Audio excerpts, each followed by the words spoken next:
क्या हुआ जब एक साधु को राम मंदिर में घुसने से रोक दिया गया और फिर उस दिव्य चमत्कारिक साधु ने अपना जो चमत्कार दिखाया उसे देखकर मोदी सरकार के भी रोंगटे खड़े हो गए। यह घटना उस समय की है जब तकरीबन 500 वर्ष का इंतजार खत्म होने वाला था और प्रभु श्री राम लल्ला के भव्य मंदिर का प्राण प्रतिष्ठा समारोह होने वाला था। सभी लोग बेहद खुश थे क्योंकि यह उन सब कार सेवकों का बलिदान का प्रतीक था जिन्होंने हंसते मंदिर के लिए अपने प्राणों का बलिदान दे दिया। लेकिन जब पता चला कि राम मंदिर की प्राय प्रतिष्ठा के लिए 22 जनवरी 2024 का दिन तय किया है तो पूरे देश में खुशी की लहर दौड़ पड़ी। लेकिन सभी लोगों से आग्रह किया गया था कि कोई भी 22 जनवरी के दिन अयोध्या न आए, क्योंकि उस दिन केवल देश की बड़ी बड़ी हस्तियों को ही प्राण प्रतिष्ठा में सम्मिलित होने का न्योता दिया गया था। देश के प्रधानमंत्री नरेंद्र मोदी ने देश के समस्त नागरिकों से 22 जनवरी के दिन दिवाली बनाने की विनती की थी और 23 जनवरी से सभी को अयोध्या आने के लिए निमंत्रण दिया था। लेकिन ऐसा कहा जाता है कि पौराणिक समय में राम मंदिर को बचाने के लिए कई दिव्य साधु संतों ने मुगलों के सामने युद्ध किया और उन्हें एक बार पराजित भी किया। इस युद्ध में तकरीबन 4000 साधुओं ने अपने प्राण गंवाए थे। तो जब राम मंदिर का इतना बड़ा प्राण प्रतिष्ठा का समारोह होने वाला था तो देश विदेश से कई साधु 22 जनवरी के दिन अयोध्या पहुंचने के लिए रवाना हुए। इन्हीं साधुओं में से एक साधु का नाम था बाल मुकुंद जी महाराज, जिनका जन्म मुस्लिम परिवार में हुआ था। लेकिन बढ़ती उम्र के साथ उन्हें एहसास हुआ कि सनातन ही सत्य है। उन्होंने महसूस किया कि सनातन संस्कृति में 33 कोटि देवी देवता है जिनके संदर्भ में शास्त्रों में वर्णन मिलता है और अन्य धर्म के जो ईश्वर है वह खुद को केवल भगवान का संदेश वाहक बताते हैं। लेकिन केवल एक भगवान श्री कृष्ण ही है जो डंके की चोट पर रहते हैं कि मैं ही भगवान हूं। 5 साल की उम्र में उन्होंने अपना घर बार त्याग दिया और सनातन धर्म में शरणागति ले ली। इसके बाद में पूरी तरह से सनातन की ही हो गए। यह बात बहुत कम लोगों को पता थी कि उनका जन्म एक मुस्लिम परिवार में हुआ था। वह राम लल्ला को अपना इष्ट मानते थे। जब वे राम मंदिर के लिए रवाना हुए तो उनके अंदर एक गजब का उत्साह था। वे राम लल्ला की प्यारी मुस्कान को अपनी आंखों से निहारना चाहते थे और अपना आगे का जीवन अयोध्या में ही बिताना चाहते थे। 22 जनवरी 2024 को वह अयोध्या पहुंच गए। वे राम लल्ला के दर्शन करना चाहते थे, लेकिन उस दिन किसी भी आम श्रद्धालु के लिए दर्शन खुले नहीं थे। इसलिए उन्होंने एक दिन का इंतजार किया और 23 जनवरी को वे प्रातःकाल ही जाकर लाइन में लग गए। लेकिन जब वे एंट्री गेट पर पहुंचे तब वहां पर सुरक्षा कर्मियों ने उनके एक हाथ पर उर्दू भाषा में कुछ लिखा हुआ देख लिया, जो बचपन के समय उनके माता पिता ने उनके हाथ पर बनवाया था। तब सुरक्षा कर्मियों को लगा कि कोई फर्जी साधु के भेष में हिंदू बनकर मंदिर में घुसने का प्रयास कर रहा है। उन्हें वे साधु महाराज कुछ गलत लग रहे थे और मंदिर की सुरक्षा को ध्यान में रखते हुए उन साधु महाराज को राम मंदिर में जाने से रोक दिया गया और पुलिस पूछताछ करने के इरादे से उन्हें पुलिस स्टेशन लेकर चली गई। यानी एक भक्त अपने भगवान से दूर हो गया।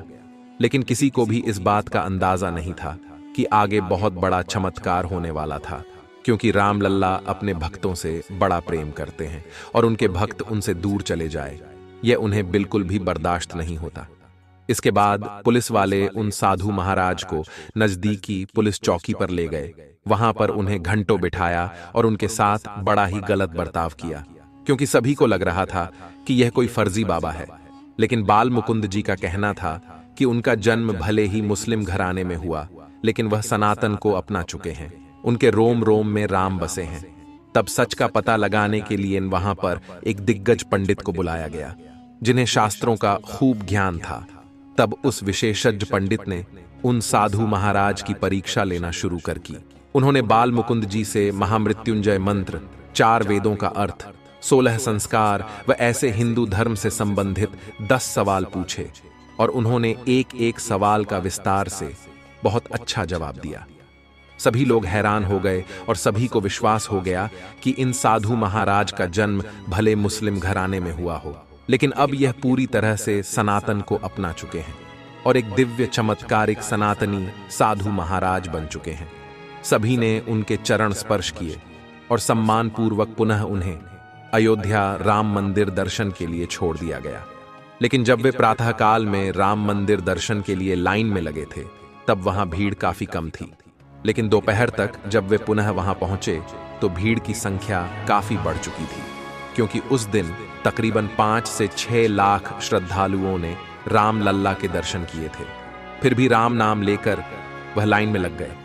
लेकिन कहते हैं, न भगवान कभी भी अपने भक्तों के साथ अत्याचार नहीं करते, वह उनकी परीक्षा लेते हैं। लेकिन जब भक्त उस परीक्षा में सफल हो जाता है तो उसकी नया पार भी लगा देते हैं।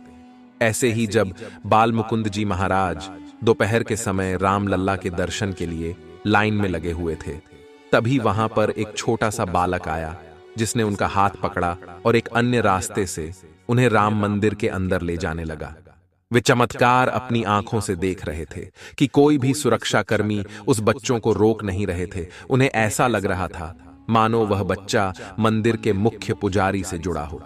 कुछ ही देर में वह बच्चा उन्हें राम मंदिर के अंदर ले गया, जहां बाल मुकुंद जी ने राम लल्ला के बहुत अच्छी तरह से दर्शन किए। लेकिन जब उस बच्चे को शुक्रिया कहना चाहा तो बच्चा अचानक ही कहीं अंतर्ध्यान हो गया। ऐसा लग रहा था मानो साक्षात राम लल्ला उन्हें बिना किसी रोक रुकावट मंदिर के अंदर तक छोड़ने आए हो। इसके बाद उन्होंने वहां पर उपस्थित कई सुरक्षा कर्मियों से उस बच्चों के बारे में पूछा, लेकिन सभी का कहना था कि आप तो मंदिर के अंदर अकेले आ रहे थे, आपके साथ कोई भी बच्चा नहीं था। ये चमत्कार देखकर उन दिव्य साधु महाराज के भी रोंगटे खड़े हो गए, क्योंकि जिस प्रकार रस खान को भगवान श्री कृष्ण बाल रूप में मिले थे, इस तरह से आज बाल मुकुंद जी को भी राम लल्ला ने बाल स्वरूप में दर्शन दिए थे। यह उनके लिए ऐतिहासिक पल था। इससे हमें यह भी समझ आता है कि व्यक्ति का जन्म चाहे किसी भी धर्म में हुआ हो, चाहे किसी भी जाति में हुआ हो, मनुष्य धर्म और जाति के नाम पर भेदभाव कर सकता है, लेकिन भगवान की नजरों में हम सभी उनके बच्चे होते हैं और वह सभी भेदभाव को हटाकर अपने भक्तों को स्वीकार करते हैं और अपने भक्त को दर्शन भी देते हैं। ऐसी एक चमत्कारिक घटना सुरेखा वर्मा नाम की एक राम भक्त के साथ भी हुई, जब वह 25 जनवरी के दिन राम लल्ला के दर्शन करने के लिए अयोध्या पहुंची। तो वहां पर भक्तों की भारी भीड़ थी। उनके पास एक पर्स था जिसके अंदर 26,000 रुपए रखे हुए थे। वह राम भक्ति में इतने लीन थी कि उस भीड़ में कब उनके हाथ से वह पर्स कहीं चला गया, उन्हें इस बात का अंदाजा नहीं हुआ। जब मंदिर के अंदर पहुंची तब उन्होंने देखा कि उनका पर्स गायब हो चुका है, जिसके बाद वे एकदम से घबरा गई, क्योंकि घर जाने के सारे पैसे इस पर्स के अंदर थे। लेकिन उस समय उन्होंने पर्स को ढूंढने की बजाय प्रभु श्री राम के ऊपर विश्वास बनाए रखा और राम लल्ला के बहुत अच्छी तरह से दर्शन किए। उनसे आग्रह किया कि मैं यहाँ पर आपकी शरण में आई हूँ, इसीलिए मेरी हर एक चीज की सुरक्षा करना आपकी जिम्मेदारी है। उन्होंने प्रभु श्री राम पर भरोसा रखा और चुपचाप दर्शन करके राम मंदिर से बाहर आ गई। तभी उनके साथ एक बहुत दिव्य चमत्कार हुआ। जब वह पुलिस चौकी अपने पर्स को चोरी की शिकायत दर्ज करने गई, तब उसी पुलिस स्टेशन में एक फोन आया। उनका कहना था कि वह एक साधु महाराज बोल रहे हैं और उनके झोले में सुरेखा वर्मा नामक एक महिला का पर्स मिला है, जिसके अंदर रुपए भी है।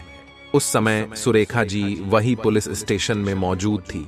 उन्होंने उन साधु महाराज को अपना नाम बताकर यह सुनिश्चित किया कि वह पर्स उनका है, और फिर पुलिस दल की सहायता से वह पर्स उन साधु महाराज से लेकर कुछ देर में सुरेखा जी को वापस लौटा दिया गया।